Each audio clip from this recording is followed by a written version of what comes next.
আজকে আমরা জীবন বিজ্ঞানের মধ্যশিক্ষা পর্ষদের যে পরীক্ষা আসতে চলেছে অর্থাৎ মাধ্যমিক পরীক্ষা যে আসতে চলেছে জুন মাসে, তার অলরেডি তোমরা জানো আমরা এমসিকিউ এবং 1 নম্বরের শর্ট কোয়েশ্চেন বা ওভারঅল বলতে পারি 1 নম্বরের যে কোয়েশ্চেন্সগুলো প্রথম চ্যাপ্টার তোমাদের যে আছে, যেটা জীবজগতের নিয়ন্ত্রণ ও সমন্বয় ডিসকাস করেছি। সেখানে তোমরা একটা উপকারী বা উপযোগী একটা আলোচনা তোমরা শুনতে পেয়েছো, জানতে পেরেছো।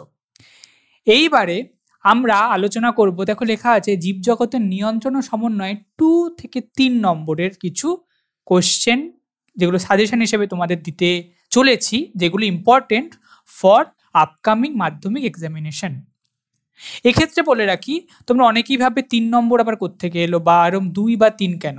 তোমাদের 2 নম্বরের তোমরা জানো একটা কোয়েশ্চেন আসবে একদম পার্টিকুলারলি 2 মার্কসের, কিন্তু 5 নম্বরের ক্ষেত্রেও কিন্তু তোমাদের অনেক সময়তেই 2+3, 3+1+1 এরম ভাবেও কোয়েশ্চেন আসে। তো ওভারঅল 2 নম্বর বা 3 নম্বর, কারণ 2 নম্বরের অ্যান্সারের ক্ষেত্রে বা 3 নম্বরের অ্যান্সারের ক্ষেত্রে লেখার ক্ষেত্রে খুব একটা তারতম্য হয় না, মোরলেস তোমাদের সেম জিনিসই, সেম বক্তব্য বা সেম ব্যাখ্যা, সেম বর্ণনায় মূলত তোমাদের লিখতে হয়। তাই 2 বা 3 নম্বরের ক্ষেত্রে আগত মাধ্যমিক পরীক্ষা সাজেশন আমরা বলতে চলেছি মূলত 40টি কোয়েশ্চেন আমরা রেখেছি সাজেশন হিসেবে, যার মধ্যে থেকে কিন্তু কমন পাবার চান্স অত্যাধিকভাবেই বেশি। তো চলে আসো, শুরু করে দিই সাজেশনসের প্রথম কোয়েশ্চেন কি রেখেছি। আবারও বলি, এটা প্রথম চ্যাপ্টারের 2 বা 3 নম্বরের কোয়েশ্চেনের প্রথম সাজেশন, মূলত এটা 2 নম্বরের। সংবেদনশীলতা কাকে বলে? সংবেদনশীলতা অর্থাৎ যেটা আমরা জানি পরিবেশগত কিছু পরিবর্তনের, যে পরিবর্তনটা আমাদের উদ্দীপনা হিসাবে আমাদের শরীর গ্রহণ করতে পারে, উদ্দীপনায় শরীর সাড়া দিতে পারে, সেটাই সংবেদনশীলতা হিসেবে ধরা দেয়। এটাকে সুন্দরভাবে তোমাদের লিখতে হবে এবং মনে রাখবে।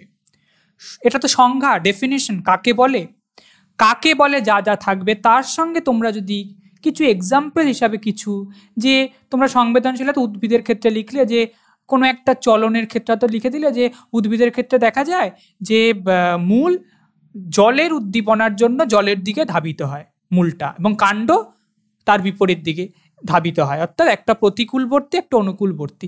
এইভাবে তোমরা একটা এই সংবেদনশীলতার সঙ্গে সঙ্গে একটা যদি এক্সাম্পল দিতে পারো, এটা কিন্তু এক্সামিনারদের খুব খুশি করে, তোমার লেখাটাও কম্প্যাক্ট হয়। প্রথম কোয়েশ্চেন তাহলে সংবেদনশীলতা কাকে বলে as a suggestion. Second question, tropic চলন বলতে কি বোঝো? অর্থাৎ ট্রপিক চলন কাকে বলে? ট্রপিক চলন কাকে বলে বললে অবশ্যই কিন্তু তোমাদের যে কোনো, তোমার ইচ্ছা মতো যে কোনো একটি ট্রপিক চলনের উদাহরণ দিতে হবে, পারলে ছবি সহ। এবং সেম টাইপের কোয়েশ্চেন আসতে পারে একটু ঘুরিয়ে, একটি ট্রপিক চলন সম্পর্কে সংক্ষেপে লেখো। মানে ট্রপিক চলন কাকে বলে বললে তোমাকে বললাম, হয়তো সেক্ষেত্রে খুব 1-2 লাইনের মধ্যে তোমাকে একটা উদাহরণ তোমাকে ট্রপিক চলনে দিতে হতে পারে, কিন্তু ট্রপিক চলন সম্পর্কে সংক্ষেপে লিখতে দিলে তোমাকে কিন্তু তোমার পছন্দ মতো, বা যদি কোনো একটি ট্রপিক চলন পার্টিকুলারলি হাইড্রোট্রপিক বা জিওট্রপিক কোনো একটা ট্রপিক চলন যদি বলে দেয়, তোমাকে কি করতে হবে, সেই ট্রপিক চলনটা সম্পর্কে সুন্দর করে ছোট্টর মধ্যে, বেশি বিস্তৃত ব্যাখ্যা নয়, যতটুকুনি দরকার ততটুকুনি বলে, যে অনুকূলবর্তী প্রতিকূলবর্তী সেটা কেন, এটা ডিসকাস করে একটি সুন্দর ছোট্ট পিকচার লিখে তোমরা যদি দিতে পারো, তাহলে কিন্তু তোমরা ফুল মার্কস পাবে। এক্ষেত্রে তোমাদের একটি কথা বলে রাখি, সেটি হচ্ছে পিকচার যদি তোমরা কোয়েশ্চেনের মধ্যে দিতে চাও, সেটি কিন্তু সবসময় হবে লেখার ডান দিকে, অর্থাৎ খাতার ডান দিকে।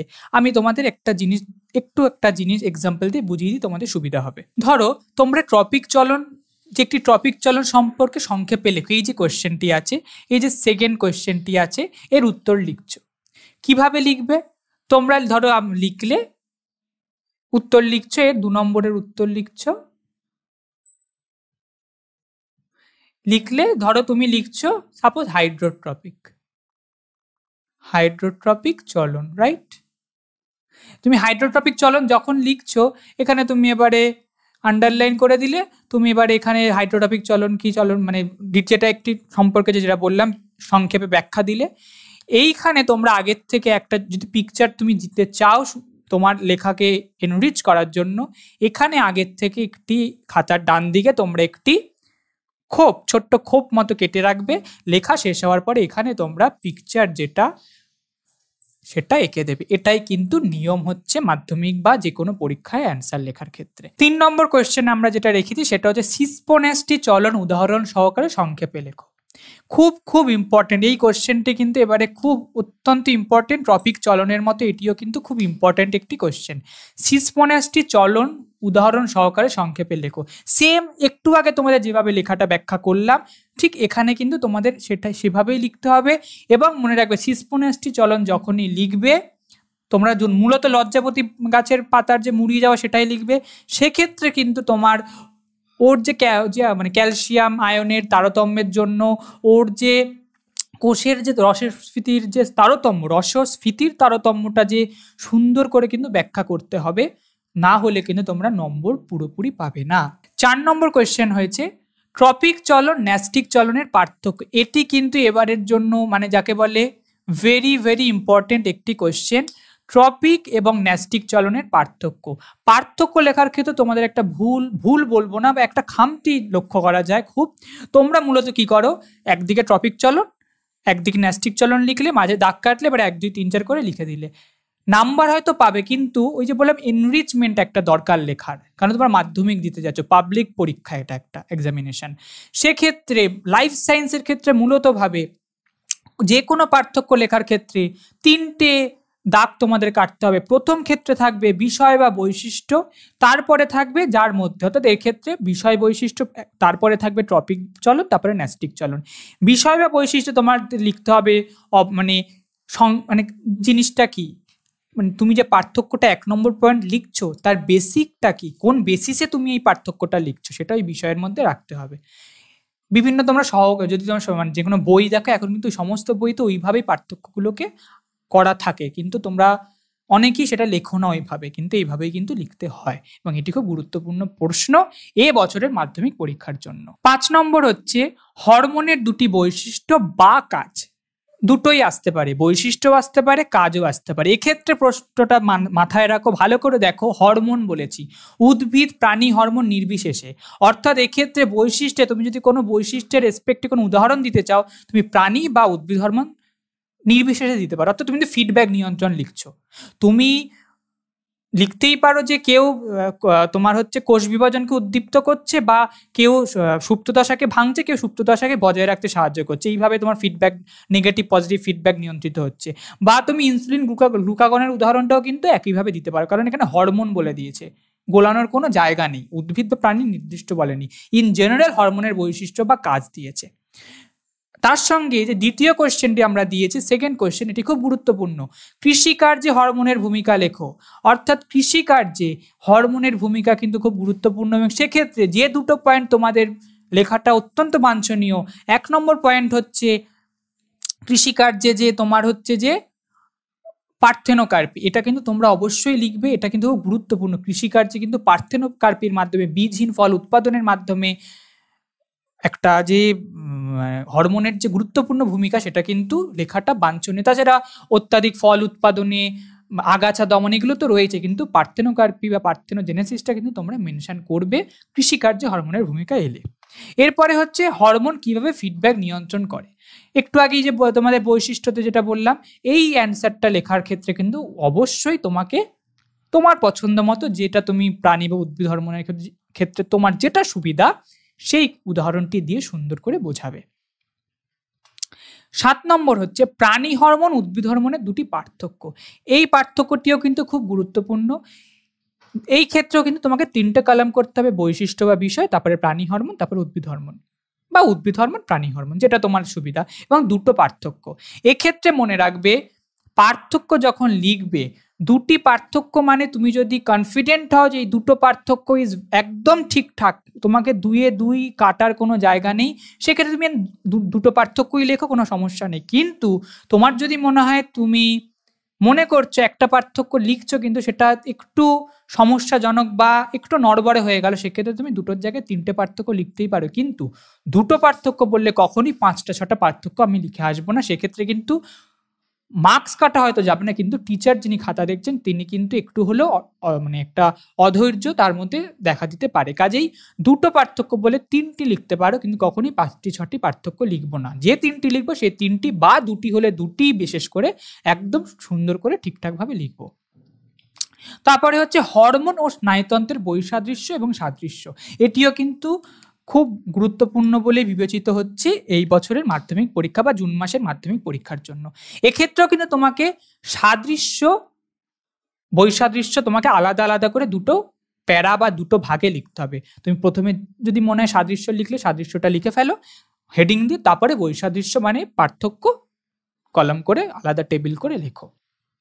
এক্ষেত্রেও কিন্তু বৈসাদৃশ্য লিখতে গেলে বিষয় প্রথম কলামে থাকাটা উচিত। তারপরে 9 নম্বর কোয়েশ্চেন হয়েছে হরমোনকে কেন বলে রাসায়নিক দূত। এটা কিন্তু তোমাদের খুব গুরুত্বপূর্ণ একটি প্রশ্ন, হরমোনকে কেন বলে রাসায়নিক দূত। এটিও কিন্তু খুব ডিটেলস নয়, তুমি একটা লিখলে কেন তোমার মনে হয়েছে রাসায়নিক দূত যা পড়ে এসছো, তার সঙ্গে যদি কোনো উদাহরণ তোমার মনে হয় যে উদাহরণটা দিয়ে জাস্ট এক লাইন লিখে দিলাম যে এইটাও এই কাজ করে, তার জন্য এটিও একটি হরমোন, তাই এটা রাসায়নিকভাবেই কাজ করছে, তার জন্য হরমোন সামগ্রিকভাবে একটি রাসায়নিক দূতের কাজ করে। 10 নম্বর হচ্ছে অক্সিন হরমোন কিভাবে ট্রপিক চলন নিয়ন্ত্রণ করে। এইটা প্রচন্ড পরিমাণে important question for upcoming examination, মাধ্যমিক এক্সামিনেশন। অক্সিন হরমোন কিভাবে ট্রপিক চলন নিয়ন্ত্রণ করে। এক্ষেত্রে তোমাকে কিন্তু ট্রপিক চলন নিয়ন্ত্রণ করতে গেলে ছবি সহকারে অক্সিজেনের যে ঘনত্বের কোথায় হ্রাস কোথায় বৃদ্ধি, আলো পড়লে সেখানে তারতম্য কিভাবে হয় অক্সিজেনের ঘনত্বের, সেটা কিন্তু তোমাকে পিকচার সমেত, যেভাবে আমি একটু আগেই বুঝিয়েছিলাম একটি কোয়েশ্চেনের সাপেক্ষে কোথায় পিকচারটা আঁকতে হবে, সেক্ষেত্রে তোমাকে কিন্তু ভালোভাবে লিখতে হবে ছবি সহকারে। এর সঙ্গে মোরালে সেম টাইপের অক্সিন হরমোনের দুটি ব্যবহারিক প্রয়োগ লেখো। অক্সিন হরমোনের দুটি ব্যবহারিক প্রয়োগের মধ্যে একটি অবশ্যই পার্থেনোকার্পি, আর একটি আঘাত দমন হতে পারে, অত্যাধিক ফলন, এইগুলো তোমাকে মেনশন করতে হবে। এরপরের 11 নম্বর কোয়েশ্চেন হচ্ছে জিব্বেরেলিনের উৎস এবং একটি কাজ উল্লেখ করো।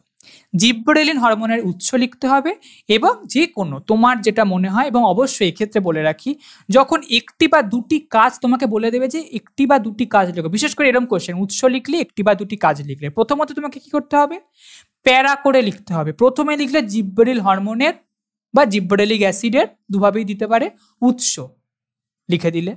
তারপরের প্যারায় লিখলে একটি জিব্বেরেলিন হরমোনের একটি কাজ লিখলে, কাজটি একটি কাজ যখন বলেছে তোমাকে জিব্বেরেলিন হরমোনের যে মূল কাজ প্রধান কাজ সেটা অবশ্যই লিখতে হবে, অর্থাৎ এক্ষেত্রে সুপ্তদশা ভাঙন এইটা লিখতেই হবে, কারণ এটাই মূলত জিব্বেরেলিন অ্যাসিড বা জিব্বেরেলিক অ্যাসিড বা জিব্বেরেলিন হরমোনের কাজ, তো এটা তোমাকে লিখতেই হবে, কারণ একটা কাজ মানে প্রধান কাজটাই তোমার থেকে জানতে চেয়েছে প্রশ্নকর্তা। 12 নম্বর হচ্ছে সাইটোকাইনিন হরমোনের এরূপ নামকরণের কারণ কি, বা উল্টো দিকে একই প্রশ্ন, একই সাইটোকাইনিন হরমোনের প্রধান কাজটি লেখো। কারণ এর নামকরণই হয়েছে কি সাইটোকাইনেসিস, কোষ বিভাজনে সাইটোকাইনেসিস প্রক্রিয়াকে উদ্দীপ্ত করে এই হরমোন, তার জন্য এর নাম সাইটোকাইনিন, তো সেটাই তার কাজ, সাইটোকাইনেসিসকে উদ্দীপ্ত করাই সাইটোকাইনিনের কাজ। তো মোরাললেস একটু ঘুরিয়ে দিতে পারে কোয়েশ্চেনটা, কিন্তু এইভাবেও আসতে পারে সাইটোকাইনিনের এরূপ নামকরণের কারণ কি। এবারে বলেছে, এটিও খুব গুরুত্বপূর্ণ বলেই মনে করছি, দুটি কৃত্রিম হরমোনের নাম উল্লেখ করো। এক্ষেত্রে বলে রাখা ভালো, বহুবার দেখা যায় কৃত্রিম হরমোন পেলেই তোমরা IPA NA লিখে ছেড়ে দাও, নাম্বার কিন্তু তোমরা পাবে না। কৃত্রিম হরমোন যখন দিয়েছে তোমাকে কিন্তু শর্ট ফর্ম, ফুল ফর্ম বা শুধু ফুল ফর্ম তোমাকে লিখতে হবেই। NA মানে ন্যাপথলিক অ্যাসিটিক অ্যাসিড তোমাকে লিখতে হবেই। ইন্ডোল বিউটারিক অ্যাসিড IBA তোমাকে পুরো কথাটা লিখতে হবে, তুমি ইংলিশে না পারো বাংলায় লেখো, তাতে কোনো আপত্তি নেই, বাংলায় যদি প্রবলেম ইংলিশে লেখো কোনো আপত্তি নেই, কিন্তু ফুল ফর্ম পুরো নাম লিখতে হবে। এরপরে 14 নম্বরে রয়েছে পিটুইটারি নিঃসৃত হরমোনকে ট্রপিক হরমোন কেন বলে। এর সঙ্গে রেখেছি পিটুইটারিকে কেন প্রভুগ্রন্থি বলে, মানে মূলত পিটুইটারি গ্রন্থিকে নিয়েই কাজ। এক্ষেত্রে ট্রপিক হরমোন কি তোমাকে তাহলে জানতে হবে। ট্রপিক হরমোন মানে কি, যে তার নিঃসৃত অঞ্চল থেকে দূরে গিয়ে কাজ করে, তাকে ট্রপিক হরমোন বলে, মানে যেখান থেকে সে খরিত বা নিঃসৃত হচ্ছে সেখানে সে কাজ করে না। তুমি এক্ষেত্রে একটা উদাহরণ দিয়ে তোমাকে বোঝাতে হবে যে পিটুইটারির অমুক জায়গা থেকে, মানে তোমার হচ্ছে বলতে পারো অগ্রখণ্ড থেকে অমুক একটি GTH বা স্টেজ হরমোন খরিত হয়, কিন্তু কাজটা করে দূরে গিয়ে অন্য একটি গ্রন্থির ওপর, তাই পিটুইটারি নিঃসৃত হরমোন, এই হরমোনগুলোকে বা এই হরমোনগুলোকে ট্রপিক হরমোন বলা হয়। তারপরে প্রভুগ্রন্থি কেন বলে?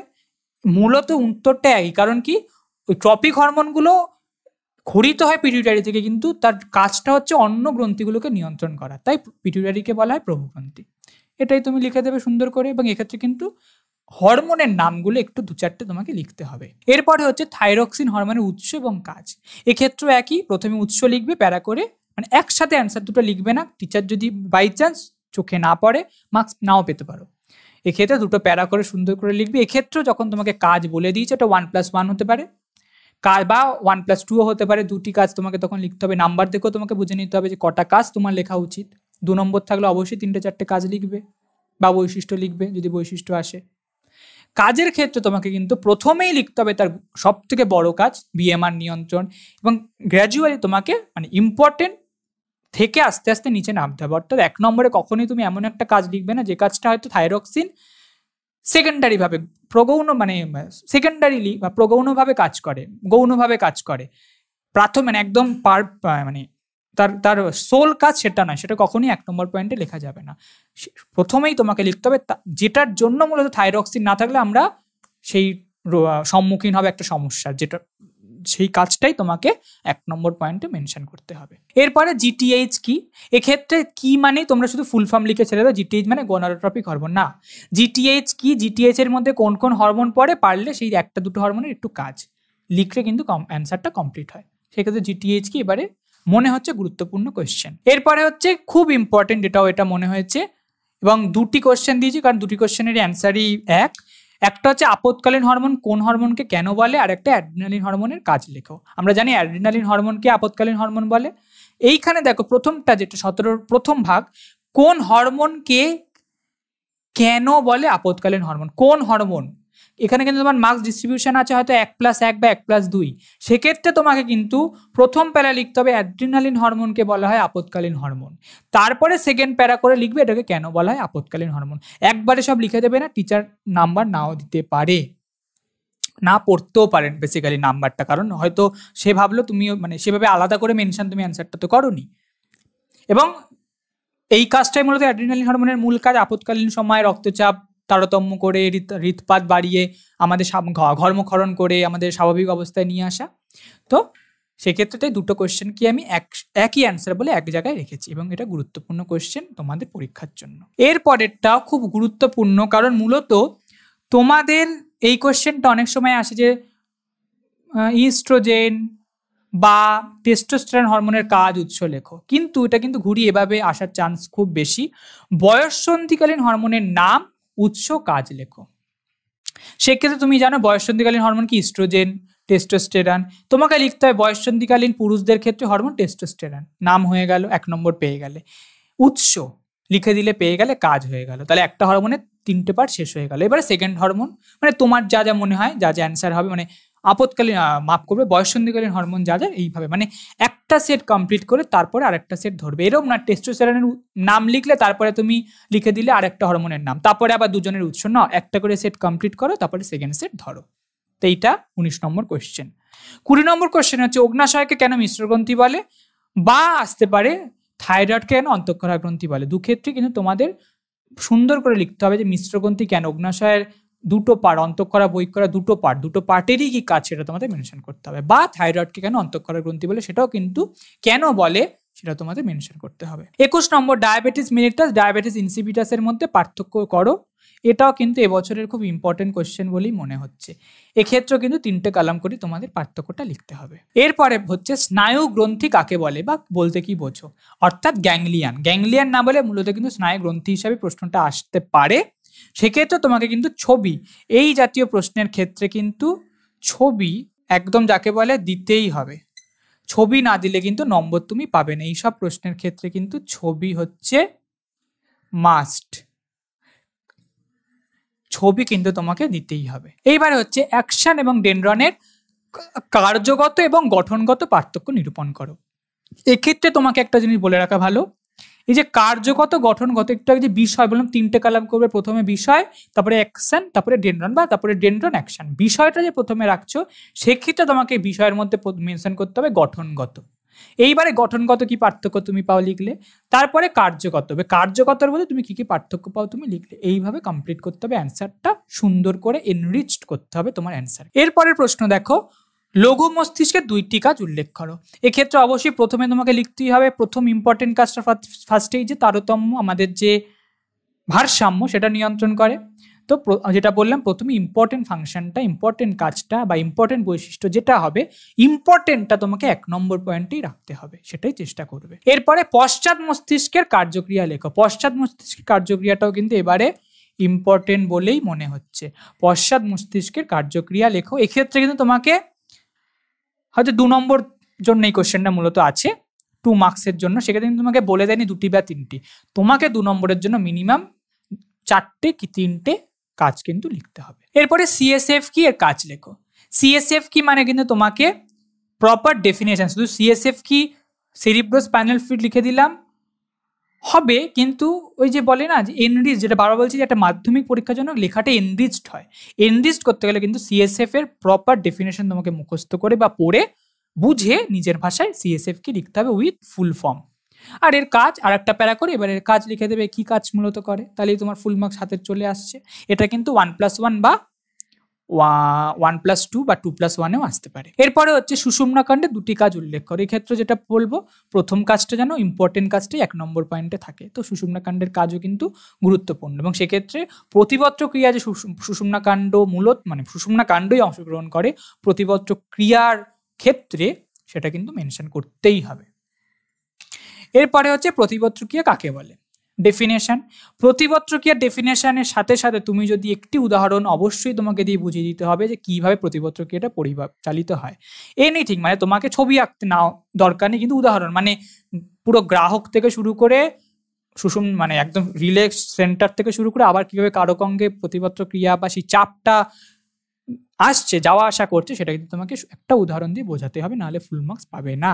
এরপর হচ্ছে অন্তর্বাহী ও বহির্বাহী স্নায়ুর পার্থক্য লেখো। এক্ষেত্রে কিন্তু তুমি যদি অন্তর্বাহী বহির্বায়ুর পার্থক্য লেখার সময় যদি তুমি লাস্ট পয়েন্টে পার্থক্যের উদাহরণ দিতে পারো যে এইগুলো হচ্ছে অন্তর্বাহী স্নায়ুর উদাহরণ, এই 2টি বা একটি হচ্ছে বহির্বাহী স্নায়ুর উদাহরণ, সেক্ষেত্রে কিন্তু লেখাটা এনরিচড হবে। তাছাড়া এক্ষেত্রে কিন্তু মূলত 2টি পার্থক্য বা 3টি পার্থক্য তুমি তৈরি করে রাখবে। এরপরে বলছে, এটাও ইম্পর্টেন্ট কোয়েশ্চেন, একটি অভ্যাসগত প্রতিপত্র ক্রিয়ার বর্ণনা করো বা প্রাত্যহিক জীবনের প্রতিপত্র ক্রিয়ার উদাহরণ বর্ণনা করো। প্রাত্যহিক জীবনে মূলত কিন্তু আমরা আমাদের যা সিলেবাসে রয়েছে মূলত কিন্তু অভ্যাসগত প্রতিপত্র ক্রিয়াই আমরা পড়েছি, মানে চোখে আলো পড়লে হঠাৎ তারারন্ধ্রে কি ব্যাপার হয় না হয়, সাইকেল চালানো ইত্যাদি ইত্যাদি। তো তোমার যেটা সুবিধা সেই অনুযায়ী তুমি একটা উদাহরণ বর্ণনা করবে সুন্দর করে, এবং তোমাকে অবশ্যই লিখতে হবে গ্রাহক অঙ্গ কে, কারক অঙ্গ সেক্ষেত্রে কে, রিলে সেন্টার কি, সুন্দর করে কিন্তু প্রত্যেকের নামটা লিখতে হবে। 31 নম্বর হচ্ছে পিত বিন্দু বা ইয়েলো স্পট কি। পিত বিন্দু কি দিলে তোমাকে কিন্তু যদি তুমি ছবি এঁকে দিতে পারো খুব ভালো হয়। ছবি আঁকার ক্ষেত্রে কিন্তু তোমাকে কোনো জটিল ছবি আঁকতে হবে না, মানে প্রত্যেকটা পার্ট প্রমিনেন্টলি দেখানোর কোনো প্রয়োজন নেই। তুমি একটা সার্কেল করে চোখের জাস্ট নর্মাল আউটলাইনটা এঁকে ঠিক লেন্সের ঠিক অপোজিটে দেখিয়ে দেবে কোন দিক দিয়ে তোমার আলোটা ঢুকে ঠিক পিতবিন্দুতে গিয়ে ওটা পড়ছে, সেই জায়গাটা তুমি যদি দেখিয়ে দিতে পারো খুব ভালো হয় ডেফিনেশনের সঙ্গে। বা পিতবিন্দুর কাজ কি, কেন পিতবিন্দু থাকে, এটাও তুমি লিখে দিতে পারো। এরপরে হচ্ছে স্ক্লেরার অবস্থান এবং কাজ লেখো। এক্ষেত্রে প্রথমে অবস্থান লিখবে, প্যারা করে তার কাজ লিখবে স্ক্লেরার। এক্ষেত্রে তোমার যদি 1+1 থেকে ছবি আঁকার কোনো প্রয়োজন নেই, কিন্তু যদি শুধুমাত্র তোমাকে বলতো স্ক্লেরা বলতে কি বলছো, সেক্ষেত্রে তোমার ছবিটা আঁকতে হতো। কিন্তু এখানে তোমাকে স্পষ্টভাবে বলে দিয়েছে অবস্থান লেখো, কাজ লেখো, তাহলে তুমি প্যারা করে অবস্থান লিখবে, একটা কাজ লিখবে, ফুল মার্কস পেয়ে যাবে। ছবি আঁকার কোনো প্রয়োজন নেই, অপ্রয়োজনীয়ভাবে ছবি আঁকার দরকার কিন্তু নেই। এটিও কিন্তু টিচারকে অনেক ক্ষেত্রে বিরক্ত করে তুলতে পারে। এরপরে 33 নম্বর হচ্ছে অশ্রুগ্রন্থি কি। খুব ইম্পর্টেন্ট, অশ্রুগ্রন্থি কি। অশ্রুগ্রন্থি কি লিখতে গেলেও কিন্তু তোমাকে অশ্রুগ্রন্থি থেকে কি খরিতে হয়, টিয়ার্স, অশ্রু, সেটা কিন্তু মেনশন করতে হবে যে অশ্রুগ্রন্থিটা থাকার কাজ কি, কারণটা কি। অশ্রুগ্রন্থি থেকে যে অশ্রু খরিতে হয়, তুমি তো অশ্রুগ্রন্থি কোথায় থাকে লিখলে, মানে এর কাজ কি লিখলে, অশ্রুটার কাজটা কিন্তু এক্ষেত্রে তোমাকে একটু মেনশন করে দিতে হবে। এরপরে হচ্ছে মায়োপিয়া প্রেসবায়োপিয়া সম্পর্কে লেখো। এক্ষেত্রে আবারও বলি এটি ইম্পর্টেন্ট কোশ্চেন তো বটেই, তার সঙ্গে সঙ্গে এটার ক্ষেত্রে ছবি, অর্থাৎ ভেরি ভেরি ইম্পর্টেন্ট হচ্ছে এর ছবিটা, ছবি দিতেই হবে। উইথাউট পিকচার এই অ্যান্সার কিন্তু গ্রাহ্য হবে না, প্রপার ফুল মার্কস পাওয়া যাবে না। প্রেসবায়োপিয়া বা মায়োপিয়ার ক্ষেত্রে বা হাইপারোপিয়ার ক্ষেত্রে তোমাকে কিন্তু প্রথমে যে ত্রুটিটা, মানে কি ত্রুটি হয়, কারোর ক্ষেত্রে তোমার দূরে গিয়ে অর্থাৎ রেটিনার পশ্চাতে গিয়ে প্রতিবিম্ব তৈরি হয়, কারোর ক্ষেত্রে আগে ভিট্রিয়াস হিউমারের প্রতিবিম্ব তৈরি হয়, সেটা তুমি লিখলে, ছবি দিয়ে বোঝালে। সংশোধনে কোন লেন্স, বাইফোকাল না উত্তল না অবতল, কোন লেন্স, সেই ছবিটা দিয়েও তোমাকে কিন্তু বোঝা যাবে যে ওই লেন্সটা বসালে একদম রেটিনাতে গিয়ে প্রতিবিম্বটা তৈরি হচ্ছে। দুটো পিকচারে কিন্তু তোমাকে এক্ষেত্রে আঁকতে হবে। তাহলে এক্ষেত্রে দু রকমের পিকচার, অর্থাৎ ত্রুটি এবং সংশোধনের পিকচারটাও কিন্তু তোমাকে আঁকতে হবে, না হলে পুরো অ্যান্সারটা কিন্তু কমপ্লিট হবে না। এরপরে হচ্ছে উপযোজন বলতে কি বোঝো, বা অ্যাকোমোডেশন যাকে ইংলিশে বলে। উপযোজন বলতে কি বোঝো যদি হয়, সেক্ষেত্রেও কিন্তু তোমাকে একটু তোমাকে লিখে দিতে হবে, জাস্ট এক লাইন করে, যে দূরের ক্ষেত্রে কি হয়, কাছের ক্ষেত্রে কি হয়। বেশি ডিটেলস দরকার নেই, লিখে দিতে পারো, সেটা এনরিচড হবে। লেখাটা 2 পাওয়ার দিকে তুমি আরো বেশি এক ধাপ এগিয়ে যাবে। এরপরে হচ্ছে 36, এটা খুব ইম্পর্টেন্ট, যে পাখিদের উড্ডয়ন পেশিগুলোর নাম। জাস্ট নামগুলো লিখে দিলে তুমি ফুল মার্কস পেয়ে যাচ্ছ। এর সঙ্গে তোমাকে এই রিলেটেড আর একটা কোয়েশ্চেন ঘুরিয়ে দিতে পারে, পাখিদের উড্ডয়ন পেশির ভূমিকাটা লিখি, সেক্ষেত্রে তোমাকে উড্ডয়ন পেশিগুলোর নাম লিখে আর ভূমিকাটা ছোট্ট করে মেনশন করে দিতে হবে। বা সেম কোয়েশ্চেন আরেকভাবে আসতে পারে, জাস্ট ঘুরিয়ে, যে পাখি ওড়ার সময় বা পায়রা মূলত ওড়ার সময় তার পালকগুলো ছিঁড়ে যায় না কেন। তোমাকে এক্ষেত্রে কিন্তু তাদের রেজিমেস আছে, বড় পালক ছোট পালক নিয়ে একটা সুন্দর সায়েন্টিফিক 3-4 লাইনের মধ্যে তোমাকে লিখে দিতে হবে যে এই কারণে ছিঁড়ে যায় না। সেক্ষেত্রে কিন্তু তোমাকে পালকগুলোর নাম কটা থাকে নাকি মেনশন করতে হবে, কারণ এক্ষেত্রে তোমার অনেক সময় গল্পর মতো লিখে ফেলে, একদমই চলবে না। সায়েন্টিফিক্যালি কিন্তু তোমাকে প্রপারলি মেনশন করে নামগুলো লিখতে হবে। এরপরে হচ্ছে মাছের গমনে মায়োটাম বা মায়োটাম যাই বলো না কেন পেশির ভূমিকা উল্লেখ করো। এক্ষেত্রে কিন্তু তোমাকে এক্ষেত্রে তোমাকে মায়োটাম পেশিটা কোথায় থাকে, ছবি দিয়ে তোমাকে মায়োটাম পেশি স্থান ছবি দিয়ে কিন্তু তোমাকে বুঝিয়ে দিতে হবে। এক্ষেত্রে কিন্তু মায়োটাম পেশির স্থান ছবি দিয়ে তোমাকে বুঝিয়ে দিতে হবে। 38 নম্বর প্রশ্ন হচ্ছে চলন ও গমনের পার্থক্য। ভেরি ভেরি ইম্পর্টেন্ট, মানে এইটা হচ্ছে ভেরি ভেরি ইম্পর্টেন্ট কোয়েশ্চেন বলেই মনে হচ্ছে। চলন ও গমনের পার্থক্য, এক্ষেত্রে 3টে কলাম করবে। ফার্স্ট কলামে বৈশিষ্ট্যগুলো লিখবে, লেখার পরে তোমার যা যা তুমি জানো, মোটামুটি 3টি বা 4টির মতো, 2-3টের বেশি, মূলত 4টি বা 3টি পার্থক্য রেডি করে রাখলে কিন্তু তুমি এক্ষেত্রে অ্যান্সার লিখতে সক্ষম হবে। এবার আমরা 39 বলেছিলাম 40টা কোয়েশ্চেন দেবো, তার 39তম কোয়েশ্চেনে চলে এসেছি। ইউক্লিনা বা অ্যামিবা, দুটোই এবারে ইম্পর্টেন্ট। ইউক্লিনা বা অ্যামিবার মধ্যে একটা আসার চান্স এবারে হাই। গমন বর্ণনা করো, বা অ্যামিবার গমনটাকে তোমাকে বলেই দিতে পারে অ্যামিবয়েড গমন বলতে কি বোঝো। অ্যামিবয়েড গমন দিলে কিন্তু ছবি মাস্ট, তোমাকে ছবি দিয়ে বোঝাতে হবে ক্ষণপথ বা সিউটোপোডিয়া দিয়ে কিভাবে এরা তোমার হচ্ছে গমন করে থাকে, সেক্ষেত্রে কিন্তু ছবি লাগবে। ছবি দিয়ে বোঝাতে পারলে তোমাকে বেশি লিখতেও হবে না, অল্প লিখে ছবিটা দিয়ে দিলে কিন্তু তুমি ফুল মার্কস পেয়ে যাবে। লাস্ট 40th কোয়েশ্চেন হচ্ছে আমার সাজেশনে 2 বা 3 নম্বরের, সাইনোভিয়াল সন্ধির গঠনগত বৈশিষ্ট্য লেখো। বা সেম গঠনগত বৈশিষ্ট্য লিখতে গেলে তোমাকে সাইনোভিয়াল তরল বা ফ্লুইডের কথা লিখতেই হবে। সেক্ষেত্রে তোমাকে আরেকটা কোয়েশ্চেনে দিতে পারে 1 নম্বরে বা 2 নম্বরে, সাইনোভিয়াল তরল কোথায় থাকে। সেক্ষেত্রে তোমাকে কিন্তু সাইনোভিয়াল সন্ধির কথা উল্লেখ করতেই হবে। এবং সাইনোভিয়াল তরল বা বৈশিষ্ট্যের ক্ষেত্রে কিন্তু সাইনোভিয়াল তরলের কি কাজ, ঘর্ষণজনিত বা একটা আঘাত থেকে যে রক্ষা করা, সেটা তোমাকে মেনশন করতে হবে। তাহলে 40টা 2-3 নম্বরের কোয়েশ্চেন তোমরা পেয়ে গেলে।